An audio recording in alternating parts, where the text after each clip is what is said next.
Hub की तहसील विंदर में cylinder फट जाने से माहीगीरों के क्वार्टर्स में आग भड़क उठी। फायर ब्रिगेड का अमला आग बुझाने में मसरूफ अमल है। ड्राम बंदर में सिलेंडर फटने से लगने वाली आग ने देखते ही देखते माहीगीरों के मुतादिद क्वार्टर्स को अपनी लपेट में ले लिया। फायर ब्रिगेड अमला मौके पर पहुंचकर आग बुझाने की कोशिशों में मसरूफ है। आतिश ज़दगी से क्वार्टर्स मालिक को करोड़ों रुपए का नुकसान हुआ है। मज़ीद तफसीलात जानेंगे डॉन न्यूज़ के नुमाइंदे इस्माइल सासोली से। इस्माइल, बताइएगा ताज़ा तरीन सूरत हाल क्या है? जी, जो क्वार्टर है वहां पे गैस सिलेंडर धमाके के बाद क्वार्टर में आग लग गई। आग ने देखते ही करीबी तमाम क्वार्टर से तकरीबन इस वक्त 13 क्वार्टर हैं जिसने लिपट में लिए हैं। फायर ब्रिगेड की गाड़ी जो लेट से पहुंची है, ताहम इस वक्त तक फायर ब्रिगेड की गाड़ी आग बुझाने की कोशिश कर रहा है, ताहम इन्हें कामयाबी हासिल नहीं हो सकी है। मगर अब तक जो पुलिस के मुताबिक जो इब्तिदाई इत्तलात है, कोई जानी नुकसान नहीं हुआ है, मगर क्वार्टर्स जो जले हैं इसमें करोड़ों रुपए की नुकसान हुआ है।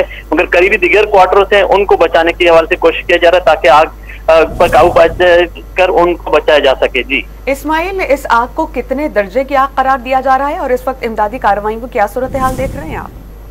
इस वक्त देखें, ये आग की जो शिद्दत है अब जो शुरू हुआ था उससे अभी कम हुआ है, क्योंकि 2 फायर ब्रिगेड की गाड़ियां पहुंची हैं। एक विंदर म्युनिसिपल कमेटी की, दूसरी हब म्युनिसिपल कमेटी की गाड़ी पहुंची है। ताहम जो पहले दूसरे दर्जे का करार दिया जा रहा था, मगर ताहम अब जिस तरह की फायर ब्रिगेड की गाड़ियां मजीद आएंगी तो इम्कान जाहिर किया जा रहा है जल्द इस पर काबू पाया जा सकता है। बहुत शुक्रिया इस्माइल, आपने हमें अपडेट किया।